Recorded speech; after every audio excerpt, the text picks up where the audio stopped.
I got to miss the trip to the Big Easy, but this game still won't be easy for the Jaguars. I'll tell you everything they got to do to win and talk about the fans' experience in just a second here on Locked On Jaguars. You are Locked On Jaguars, your daily Jacksonville Jaguars podcast, part of the Locked On Podcast Network, your team every day.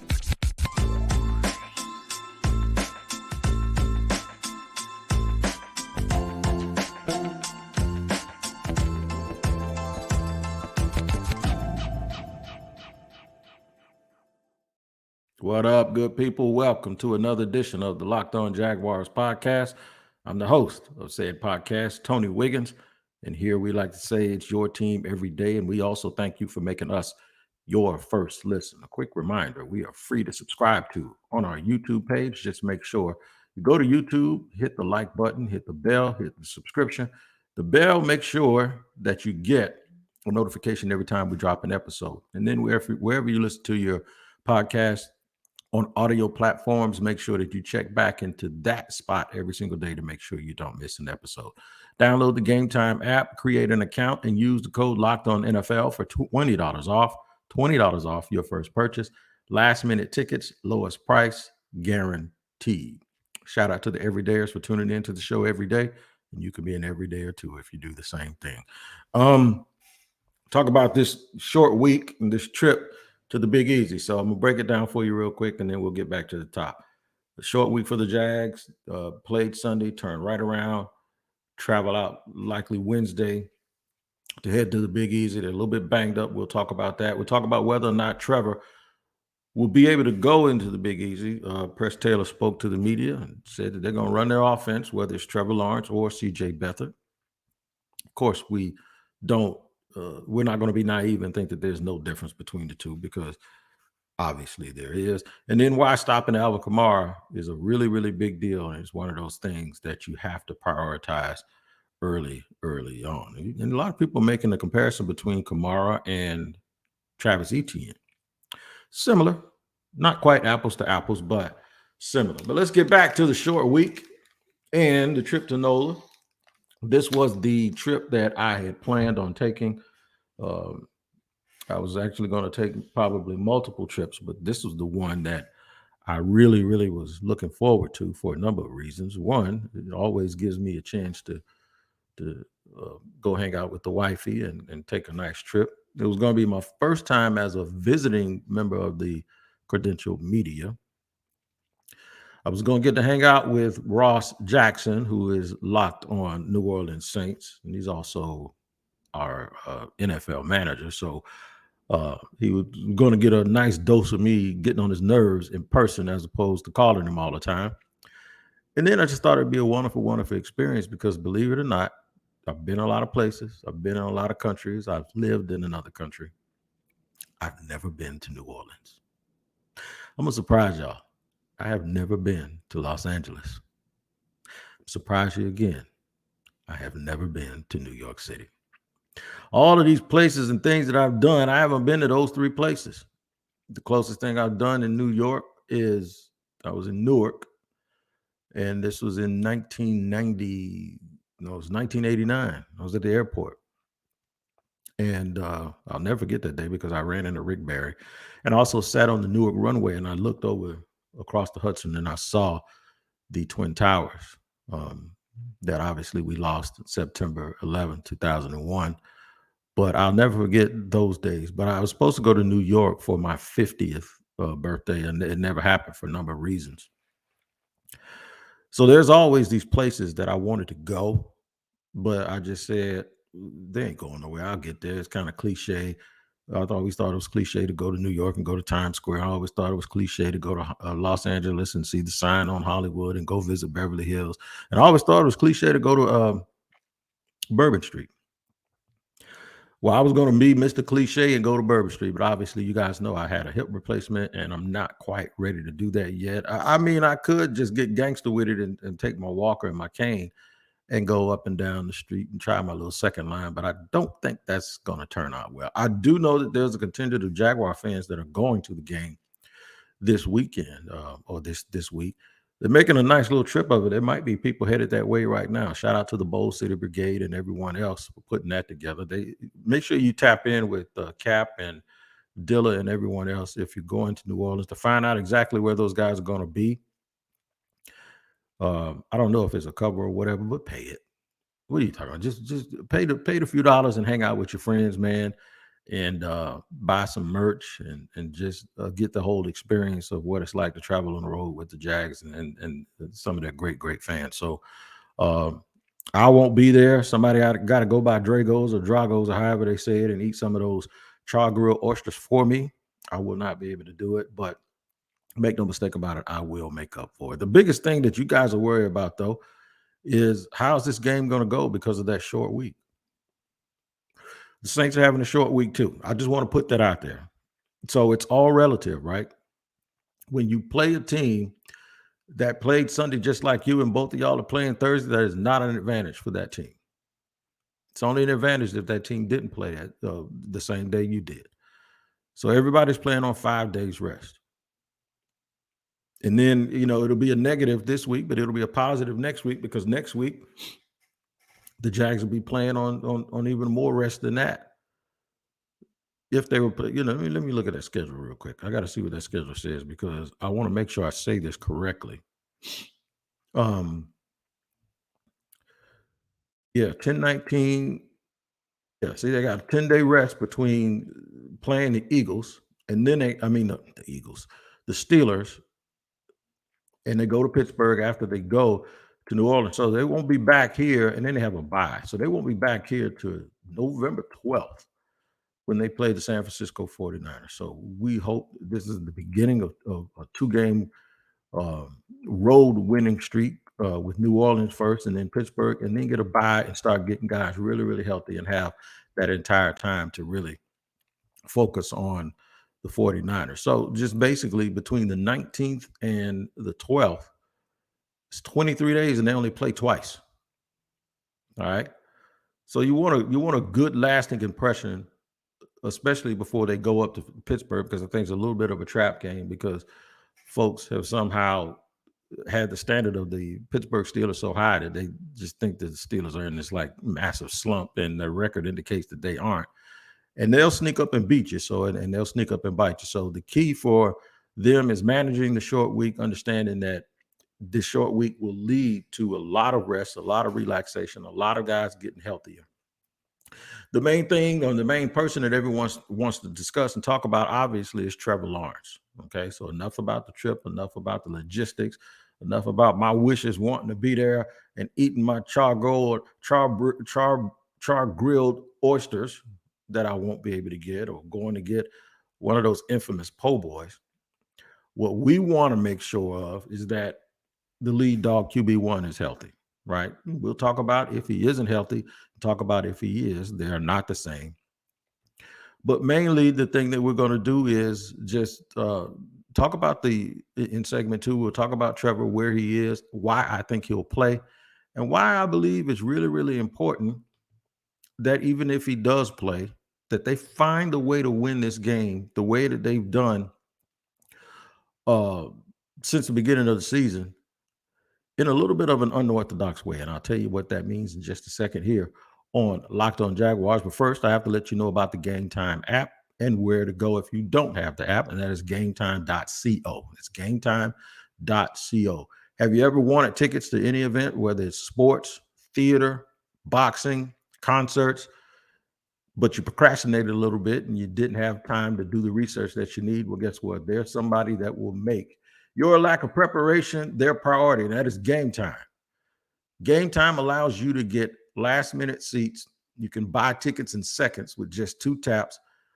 All-in prices show your total up front, so you know you're getting a great deal without hidden fees, and you get to see the view of your seat before you buy, so you know exactly what to expect when you arrive. Let Gametime handle all of that last-minute stuff for you and take the guesswork out of buying tickets. Download the Gametime app, create an account, and use the code LOCKEDONNFL for $20 off your first purchase. I'm going to repeat that again. Download the Gametime app, create an account, and use the promo code LOCKEDONNFL for $20 off your first purchase. Terms apply. Again, Make sure you download the Gametime app today. Last minute tickets, lowest prices, guaranteed. All right, man. We're not done with y'all yet, man. We are not done with you guys. I'm going to let you know about PrizePicks. That's right. PrizePicks is the absolute truth. Man, I fell just a little bit short last night, but it happens to the absolute best of us. But it doesn't have to happen to you because I've won more than I have lost. Because what PrizePicks is, it is the largest independently owned daily fantasy sports platform in North America. They're the easiest and most exciting way to play daily fantasy sports because it's just you against the numbers. Instead of battling thousands of other players, including pros and sharks, you pick more than or less than on 2 to 6 player stat projections and watch the winnings roll in. Now, for me last night, Justin Herbert had too many yards rushing. I think his cutoff was 15.5, and he ended up 4.5 yards over that. So I missed my 3-team deal.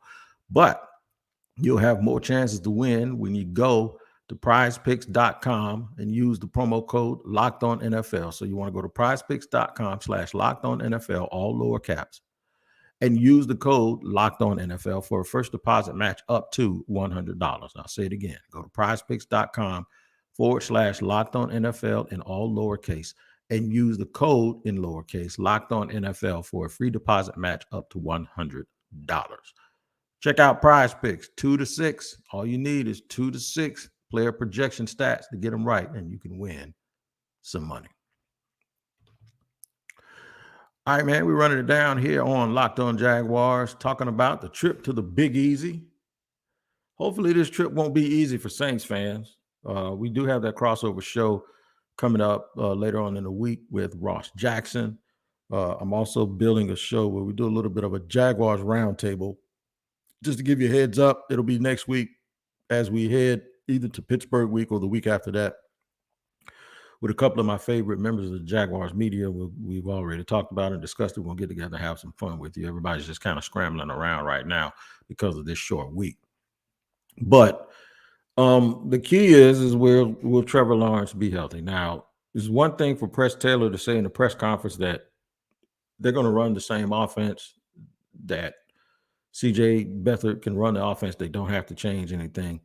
It's one thing to say that, and it's another thing for people to naively maybe believe that just because they believe they are confident with their backup quarterback or that they have a chance to win the game with that said quarterback, it doesn't mean that they believe that Trevor is expendable. And it doesn't mean that it's going to play the same way, because it absolutely will not. You won't see those special throws that are made. Backup quarterbacks in this league should be guys that could help you sustain for a couple of weeks while your other guy gets nursed back to health.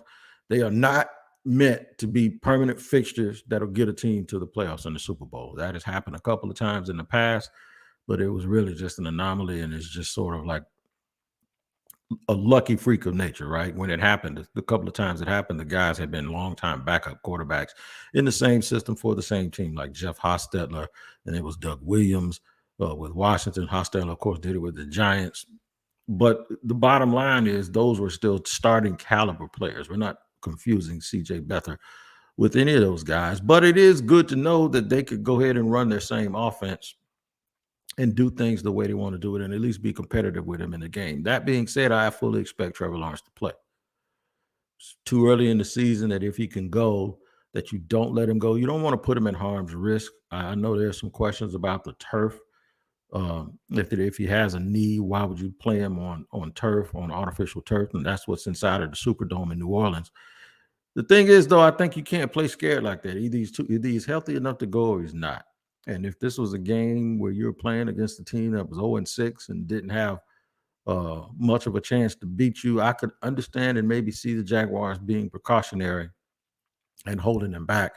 They're just not in a position right now to be able to afford to do that unless it's just medically absolutely necessary to not play Trevor Lawrence on Thursday. I think he's going to be out there. I just think that it does put a little bit of a limit on how you want to play him.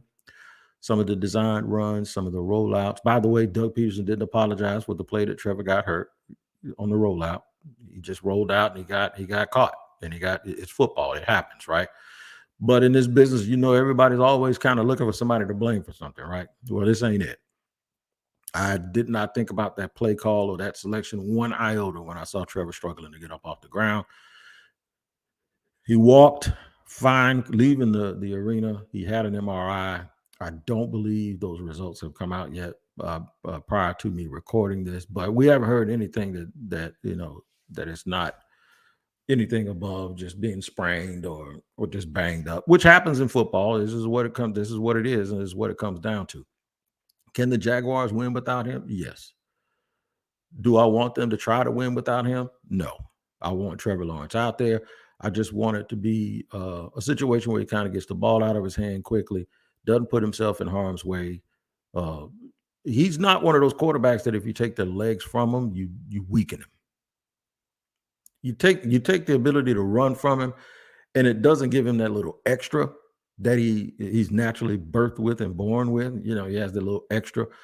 But this isn't going to just totally destroy Trevor Lawrence if he can't run. If you want to just say, okay, well, we're going to make him play on schedule and keep him in the pocket, good luck to you, because he might destroy you if you do that. So, but certainly a gimpy Trevor Lawrence is better than a healthy Trevor Lawrence if you are a Saints fan. And CJ Beathard is a downgrade from a gimpy Trevor Lawrence, and you'd always want to see a backup. But the Saints still have a very, very active defense. They can get after the quarterback. They have guys in the secondary that can make your day a rough day if you're not on point with the ball, with Tyrann Mathieu and Marcus Lattimore. Not Marcus Lattimore, we're not talking about. Shout out to Marcus Lattimore, the running back from South Carolina, who I wish I would have seen play a longer time. But yeah, you know what I'm talking about. Lattimore, the corner, 23, all right, for the Saints.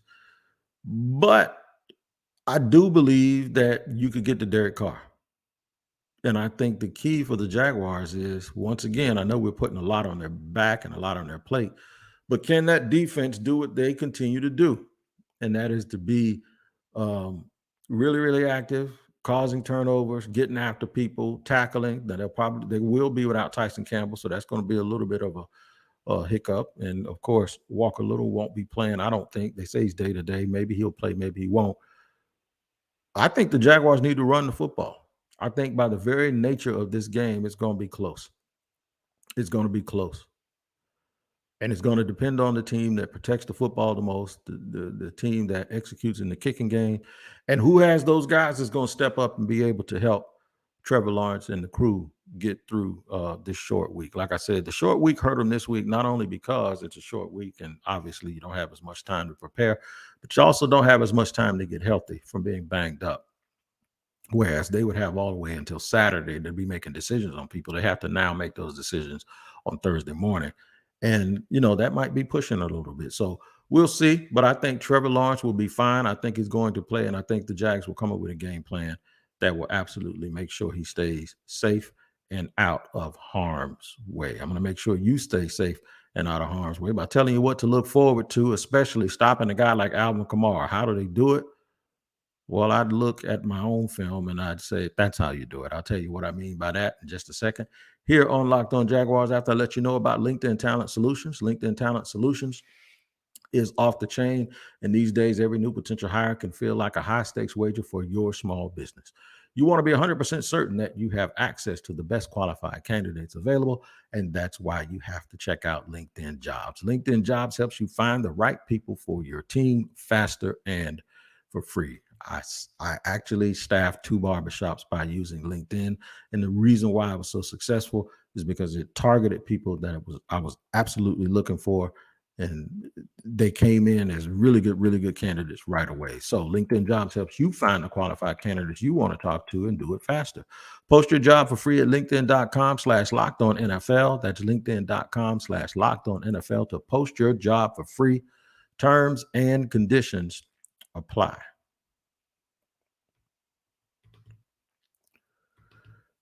All right, man. So running it down here on Locked On Jaguars on this lovely, lovely North Florida day. It's a beautiful day outside. Beautiful day outside. I have to let you know about Locked On NFL. Make sure you make that your next watch. Not just on Fridays when you see me on there with David Harrison, but every single day. It's a great podcast. They talk about all of the things that are trending around the National Football League, the news and notes, and the top stories of the day. And you can get those at Locked On NFL, wherever you get your podcast. And it's also free to subscribe to on YouTube. So make sure you tap in. All right. What's the key to beating the Saints? Don't let the noise and the crowd get in your head. Don't let the defense get a lot of confidence by turning the ball over and consistently going 3 and out. Don't put yourself in bad down and distance situations with stupid penalties, and make sure on special teams you catch the ball and don't just let it bounce and bounce and bounce and then get bad field position on those punts. The other key is when they have the ball, you have to stop their big plays. They have some really good receivers in Mike Thomas and Chris Olave. A very active tight end. They do come in every now and then with Taysom Hill, who's a bit of a Swiss Army knife, who can give you some problems game plan wise. But they've struggled a little bit with their offensive line, and that should bode well for the defense. One thing that they did get back after the first 3 weeks of the season, they got Alvin Kamara. My fantasy football team thanks you, Alvin, because he has been playing extremely well for them. I think if the Jaguars are going to beat them, that's the first stop. The first stop and the first step is to stop Alvin Kamara. You have to. And when I said the Jaguars could look at their own game plan of how they can do that effectively, it is whatever teams do to stop Travis Etienne, then that's what you try to do to stop Alvin Kamara, because they're very similar in guys that you want to get the ball in their hand in space, but both of them are also really big-legged running backs. They don't weigh a lot, but they're really thick-legged and they're hard to tackle. So they actually do run through traffic and in between tackles very well. You're not going to shut them down. You need to just contain them a little bit. But shutting him down is not something that's going to happen, because he's just that great of a player. He's dynamic, and he doesn't necessarily have to be given the ball in the spots where they want him. They could just give him the ball, and eventually he'll find those spots because he is just that good. Yeah, he is. He's a very, very good player. He's one of the best players that they're going to play all season, in my opinion. And just like I said, I compared Travis Etienne to him and guys like Bryant Westbrook when he used to play, Jamal Charles, guys that can run and catch it, and they can just be what Travis Etienne has been for the Jaguars all season long. And that's exactly what Alvin Kamara has been. So who's that going to be on? That's going to be on the guys up front, and then it's going to be on guys like Foye Oluokun, Rayshawn Jenkins. Sometimes I assume that Devin Lloyd is going to have that responsibility. And, of course, Andre Cisco is going to have to clean up everybody else's mess if they don't get their job done. But first, you got to stop Alvin Kamara and understand that he's going to be a big part of their program. I think they have the players and the formula to do it. I'm just getting a feeling that because of this game, I wouldn't necessarily call it a trap game, but it is a nationally televised game in New Orleans with a raucous crowd on a Thursday night. It's really, really a chance for the Jaguars to really show who they are and what they are to a lot of different people, but it's also a chance for that team who's had some tough games and some tough losses earlier this season. It's a chance for them to sort of get back into winning ways and learn how to do things. Now, Derek Carr got banged up a little bit, and Jameis Winston has made a couple of appearances early in the season. Do I want to see? I'd rather play against Derek Carr than Jameis Winston, and I know I'm a little bit biased when it comes to that. And everybody's going to think that it's all because that I root for Florida State, and that might be a little bit of a part of it, but I don't necessarily believe that that's the whole thing. I just kind of think the kid can really, really play. Now he can throw some picks too. I mean, the Saints are 3-3. They're a game behind the Jaguars. He can throw some picks, and he can get out there and mess up a game plan. But he'll also do some things. He can actually whip you and beat you too. Carr is kind of weird for me. It's like 1 minute you see the rifle on, the next minute he's running around and he's scrambling. He doesn't play on schedule as much as you would like for a guy with his skill set, but he also is a fiery dude that's not going to quit. So I do believe the Saints are a formidable opponent for the Jacksonville Jaguars, but I don't believe that they have enough to win the game if the Jaguars just play Jaguar football. Now, what is Jaguar football? Well, Jaguar football is just finding a way to figure it out and win at this point. There is no definitive way to describe this team. There's no definitive way to describe how they play. other than the fact that they just gonna figure it out and gonna scrape and scrap, and they're gonna just leave there with a W. And I think that's what's going to happen this week. Now, it's a lot more to it than that. It's going to be huge that they win in the trenches. That'll be a very, very difficult thing to do when they're on offense. But at least they got a guy like Cam Robinson back who's got an attitude problem. And I say that in a good way. Anton Harrison seemed to have turned a little bit of a corner as a rookie, and he's playing a lot better. I just don't think the Saints are playing that well up front in their trenches, and I think the Jaguars' defensive line has a serious, serious advantage when it comes to that. And as much as their quarterbacks do have a little bit of mobility, I don't think that they're going to be accused of being Lamar Jackson and going to be having their getaway car be so good that the Jags won't be able to get some sacks and cause a little bit of disruption. So it'll come down to big plays, preventing big plays, keep grinding, forget about bad plays, make sure you move on to the next play, because I think there's going to be some opportunities for New Orleans to actually do some things, get beyond the crowd, get that thing in the fourth quarter, and find a way to figure out and win the game. And I think the Jaguars are going to do just that. You guys make sure you check out the Locked On Jaguars podcast every single day, where it's your team every day. We always thank you for making us your first listen. Just a quick recap, stopping Alvin Kamara is a big deal. Will Trevor go in the Big Easy? And I do think he will go. I think you'll see a little bit of an abbreviated game plan. May not see quarterback sneaks, may not see design rollouts, may tell him to throw the ball away instead of taking hits, because that's what you got to do to protect him.